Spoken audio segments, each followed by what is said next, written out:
Good morning everyone. आज हम जो डिस्कस करेंगे वो जो हमारा पार्ट सेकंड है, पार्ट क्रमांक दूसरा। इस कहानी का नाम है निराला भाई। फिर आप कहानी के नाम से पता चल रहा है निराला भाई जो हमारे महान सूर्यकांत त्रिपाठी निराला जी उनके बारे में है, और जो इसकी लेखिका हैं महादेवी वर्मा जी हैं।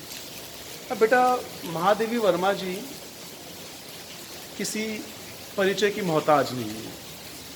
ये हमारी हिंदी साहित्य की आधुनिक काल की मीराबाई भी कह सकते हैं, या मीराबाई इससे नाम दिया गया है कि मीराबाई की जो काव्य रचना है उसमें देखेंगे तो वो भगवान श्री कृष्ण के प्यार के लिए हमेशा दुखी रही हैं। तो महादेवी वर्मा की कहानियों में भी कुछ ऐसे ही होता है कि जब उनकी कहानियाँ लिखी जाती हैं या होती हैं तो उस कहानियों में दुख का जो प्रकटीकरण बताया गया है वो काफ़ी है। तो जैसे महादेवी वर्मा को हिंदी साहित्य की सरस्वती भी कहा जाता है। स्वयं निराला जी ने ही उनको ये उपाधि दी है।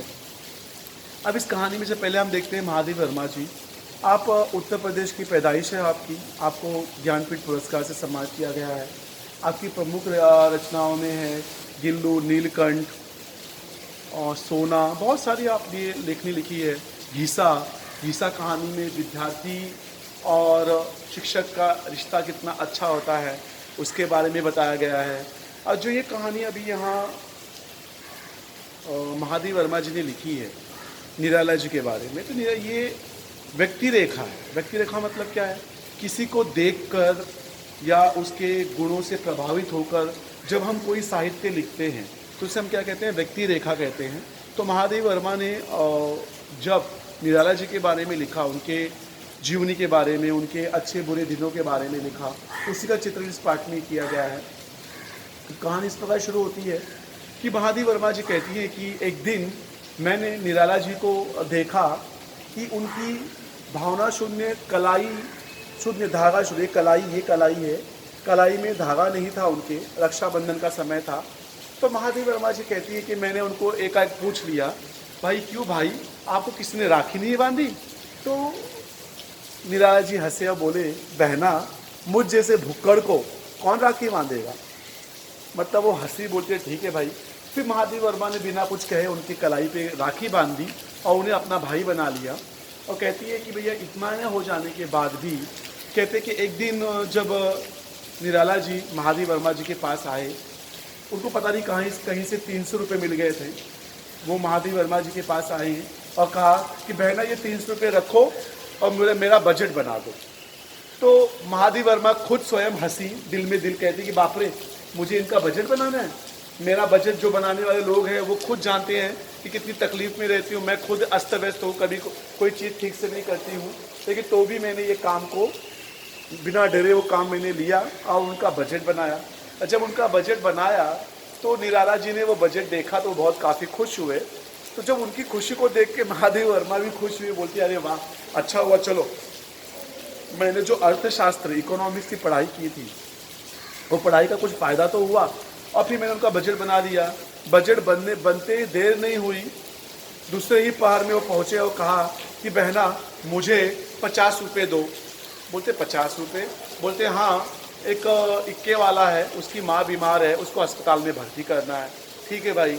फिर थोड़ा समय बीता, फिर आए और बोले कि मुझे 100 रुपये दो। बोलता 100 रुपये किसके लिए? बोलते अरे एक विद्यार्थी है, उसकी परीक्षा शुल्क भरनी है, यदि उसकी परीक्षा शुल्क ना भरी जाए तो वो बेचारा परीक्षा में नहीं बैठ पाएगा। फिर उसके बाद दिन बीता, फिर आए और बोले कि अरे यार मुझे वापस एक 150 रुपये दो। बोलते क्यों? कि मेरा कोई दिवंगत मित्र है, उसकी भतीजी की शादी है, उसकी शादी में कुछ देना है। अब देखते देखते क्या हो गया, उनके पैसे ऐसे ही काफूर हो गए, गायब हो गए।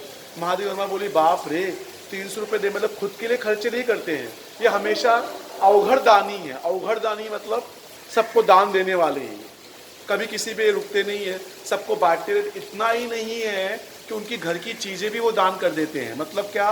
कोट, रजाई, तकिया, यहाँ तक जो उनके गद्दे होते हैं, उन सब चीज़ों को भी वो क्या कर देते हैं? वो बहुत दान कर देते हैं। बोलते पैसों की बात तो छोड़ दो आप, ये तो क्या अवघड़ दानी है, ये कर्ण का अवतार है, ये तो अपनी रोज़मर्रा की चीज़ें भी दान कर देता है। अब महादेव वर्मा बोली कि बाप रे, ये भाई तो बन गया है मेरा, लेकिन मैं इसके साथ ज़्यादा दिन रहूँगी तो ये भी मुझे अपने रास्ते पे खींच लेगा। कुछ नहीं हुआ। मतलब इससे क्या पता चलता है कि जो निराला जी थे ये दिल के बड़े ही क्या थे कि खुले दिल के थे, बड़े दिल वाले थे। और ये क्या फक्कड़ किस्म के इंसान थे। कभी भी उनका ना समाज में या उनके परिवार में उनका दिल कभी भी उनका दिल रमा ही नहीं। फिर पहला गुण क्या था उनका, वो बड़े दिल वाले थे। अब दूसरा गुण देखते हैं उनका क्या था कि वो मेहमान नवाजी करना। उनका क्या सोचना था कि अतिथि देवो भव, जो अतिथि होता है भगवान के समान होता है। अतिथि देवो भव मतलब कि जो मेहमान होता है वो भगवान के समान होता है। उनकी सोच हमेशा क्या थी कि अतिथि देव भव, यानी यहाँ कवि क्या कहते हैं कि भैया जो हमारे मेहमान होते हैं वो हमारे क्या होते हैं, भगवान के समान होते हैं।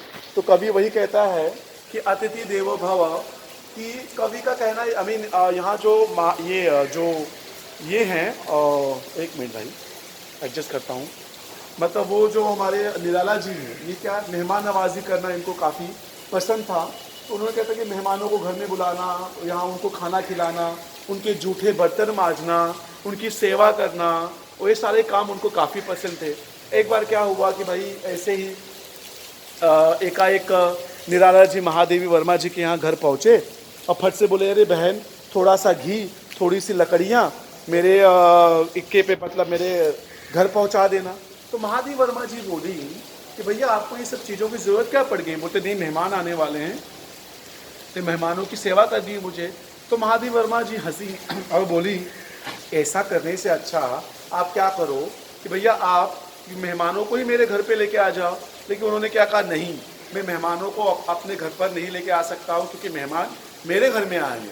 अब इससे क्या था, वो ला सकते थे, लेकिन निराला जी की क्या सोच थी, अतिथि देवो भव, मतलब मेहमान नवाजी करना उनको काफ़ी पसंद था। तो उन्होंने कहा कि नहीं भाई, मैं मेहमानों को आपके घर नहीं ला सकता हूँ क्योंकि मेहमान मेरे हैं। तो मैं आपके घर में क्यों लेके आऊँ भाई, मेहमान मेरे हैं तो मैं आपके घर पे क्यों लेके आऊँ। तो कहा ठीक है भाई। उसके बाद क्या हुआ, दिनकर जी काफ़ी हिंदी साहित्य के महान ये भी कवि हैं। कि दिनकर जी जब उनके घर पर पहुँचे तो कहते घर क्या, हम उनके घर पे पहुँचे तो घर क्या था, उनके तपस्या का केंद्र था। घर में गए तो घर में एक दिया सलाई चल रही थी, मिट्टी के तेल वाले, मिट्टी का तेल कम था, घर में कुछ नहीं था। कैसे वैसे उन्होंने धोती, एक तख्ता समझते हो, तख्ता क्या होता है, तख्ता, इट्स कॉल्ड बेंच, उसे कहते हैं तख्ता। वेट आई शो यू तख्ता क्या होता है। ये है तख्ता, ये देखो, ये दिख रहा है जहाँ तख्ता, वेट आई शो यू, ये देखो, ये दिख रहा है, ये बेंच, इट्स कॉल्ड तख्ता। बड़ा हमारे नॉर्थ यूपी में जाएंगे तो ऐसे बड़े बड़े बेंच होते हैं, इसे हम लोग क्या कहते हैं, तख्ता कहते हैं, हम उसे तख्ता कहते हैं।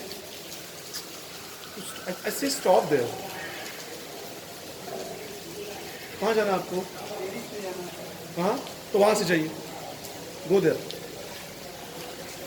आई एम सॉरी, ओके। सो फिर यहाँ वही क्या कह रहे हैं वो कि भाई तख्ता, यदि नॉर्थ में जाएंगे तो आपको तख्ते के बेंच के रूप में आपको यही सारी चीज़ें मिलेंगी।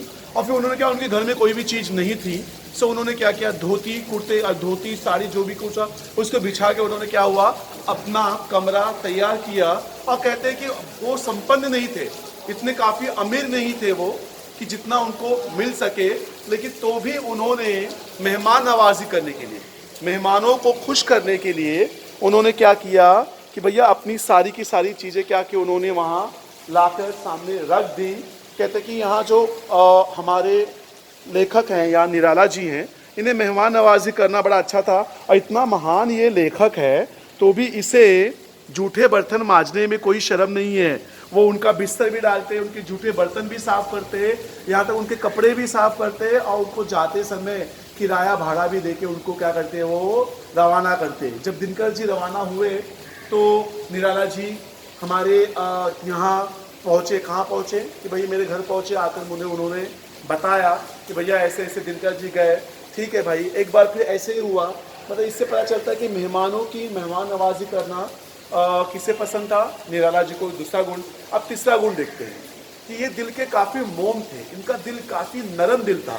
कहते हैं कि एक बार किसी ने खबर छापी समाचार पत्र में कि दिनकर जी गुजर गए, लेकिन बाद में क्या हुआ कि भैया निराला जी मेरे घर पहुँचे, मेरे घर मतलब महादेव वर्मा जी के घर पे पहुँचे। बेचारे काफ़ी दुखी थे, बोलते कि अरे उनकी आंखों से आंसू चूक गिर रहे थे, लेकिन इतने दुखी थे वो, तो उनका कहते हैं कि ऊपर से एकदम बहुत कड़क थे वो, लेकिन अंदर से क्या थे, दिल उनका काफ़ी मोम था। वो जब तक बैठे रहे तब तक उनको महादेव वर्मा का घर का दरवाज़ा रात को बंद नहीं हुआ, तब तक वो बैठे रहे। और जैसे ही सुबह महादेव वर्मा ने उनको समझाया कि भैया मैंने तार किया है, अभी मुझे पता चल जाएगा सच झूठ क्या है, तो तार तो सुबह ही आएगा उसका जवाब। तो बाबा वो चले गए और सुबह 4 बजे ही वापस आ गए, और फिर पता चला कि उन्होंने बताया कि नहीं भैया जिंदा है, भैया मरे नहीं है। तो महादेव वर्मा कहते कि ये बंदा अपने घर पे नहीं गया, ये खुले मैदान में रात भर ओस के नीचे चुपचाप वहीं बैठा रहा, उसने कुछ सोचा नहीं उसको, और कंटिन्यू वहीं बैठ के वो सोचते रहा। मतलब उसका दिल इतना मोम था कि वो अपने लोगों को मरने की खबर भी वो सह नहीं सकता था, उसका दिल इतना मोम था। अब तीसरा गुण देखते हैं उनका, कि उन्होंने कभी भी अपने परिवार को अपनी सारी चीज़ों को दे नहीं पाए।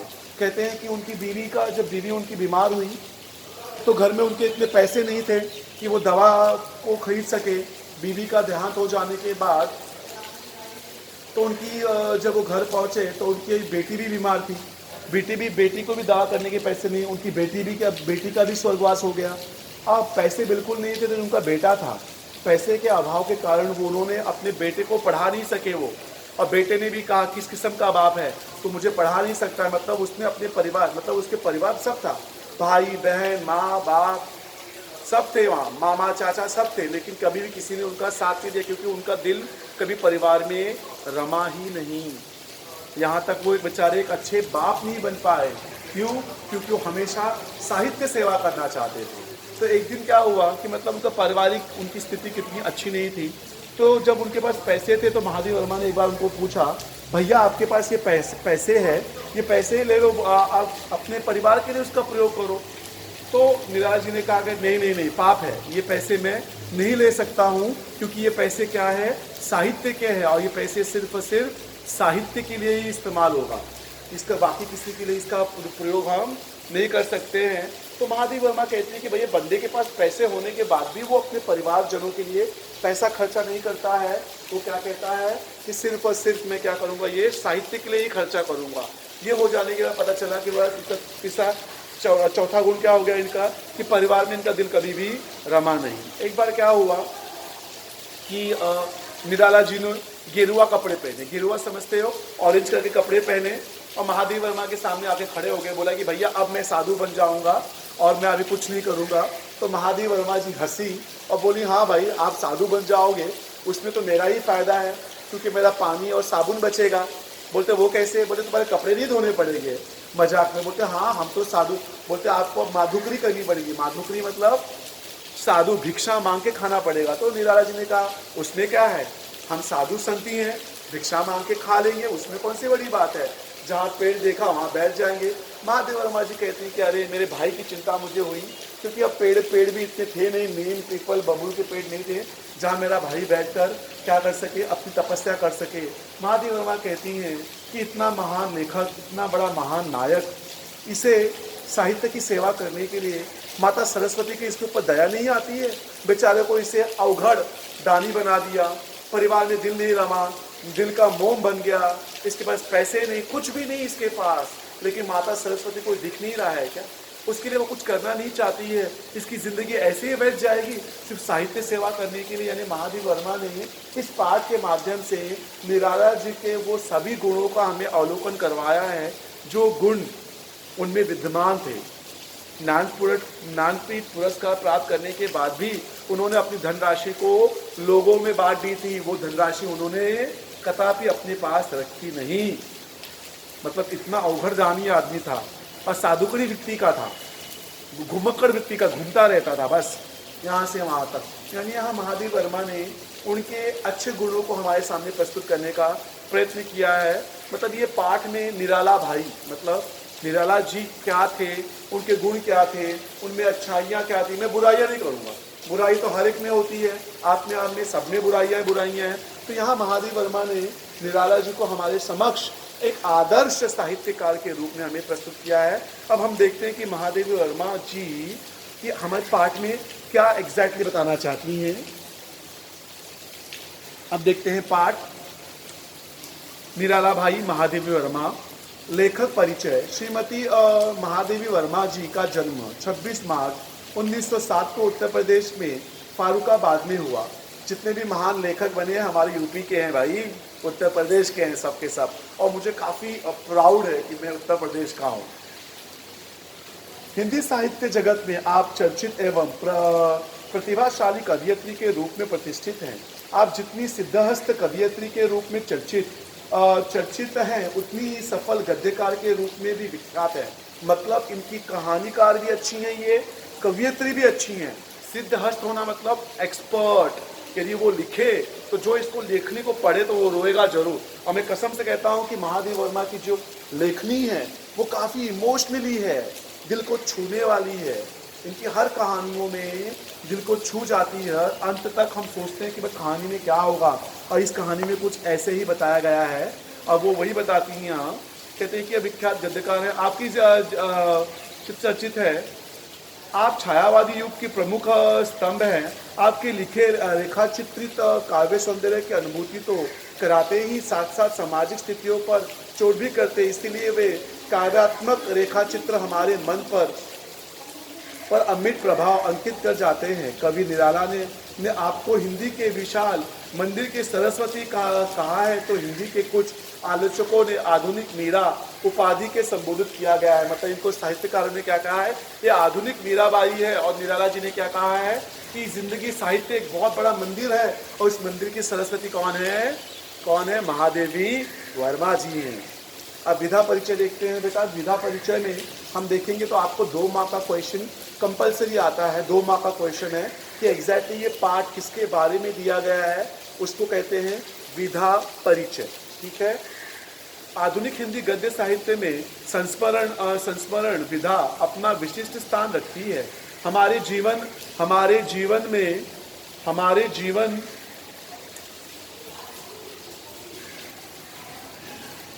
जीवन में एक किसी व्यक्ति के स्वाभाविक गुणों से अथवा उसके साथ घटित प्रसंगों से हमें प्रभावित हो जाते हैं। उन प्रसंगों को शब्दकित करने की इच्छा होती है। स्मृति के आधार पर उस व्यक्ति के संबंध में लिखित रेखा या ग्रंथ को संस्मरण साहित्य कहते हैं। अब ये क्या है संस्मरण साहित्य? मतलब किसी इंसान के साथ आप रहते हो, उसके अच्छे गुणों को, उससे आप इतना प्रभावित होते हो कि उसके गुणों से आप ओतप्रोत हो जाते हो, और जब उसको उसके ना होने के बाद उसके बारे में जब आप सोच के लिखते हो तो उससे हम क्या कहते हैं? संस्मरण मतलब याद करके किसी के बारे में रेखाचित्र करना, रेखांकित करना, उससे हम क्या कहते हैं? संस्मरण। अब देखते हैं पाठ परिचय। निराला हिंदी साहित्य में छायावादी कवि और क्रांतिकारी व्यक्तित्व के रूप में जाने जाते हैं। वे आजीवन फक्कड़ बने रहे। बेटा फक्कड़ बने रहे मतलब कभी उन्होंने पैसा नहीं कमाया, सिर्फ घूमते रहे।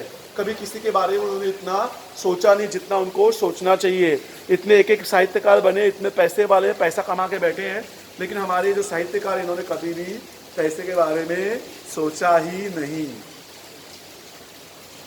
निर्धनता ने जीवन व्यापन करते रहे तथा दूसरों के आर्थिक दुखों का बोझा स्वयं ढोते रहे। मतलब पैसे कभी जमा नहीं किए और दूसरों की आर्थिक समस्या को, दूसरों के पैसों की प्रॉब्लम, जो भी पैसों की प्रॉब्लम, वो खुद झेलते रहे। जैसे मैंने आपको कहानी बताया, किसी बच्चे की फीस भरनी है, किसी की माँ को हॉस्पिटल में करना है, किसी की शादी में देना है, किसी को रजाई देनी है, किसी को कोट देना है। मतलब वो हमेशा खुले हाथ ही रहे। जो उनके पास आया लोगों में उन्होंने उसको बांट दिया, उनके पास कुछ भी नहीं रहा।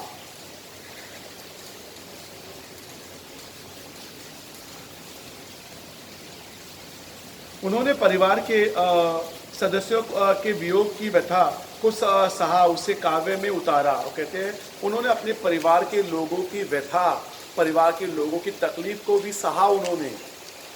मैं पहले बार बीवी मर गई, उसके बाद बेटी मर गई, बेटे ने उनको धुक्का दिया कि तू किस किस्म का बाप है, तो मुझे पढ़ा नहीं सकता है, मुझे बड़ा आदमी नहीं बना सकता है, तो मुझे ऐसा बाप नहीं चाहिए।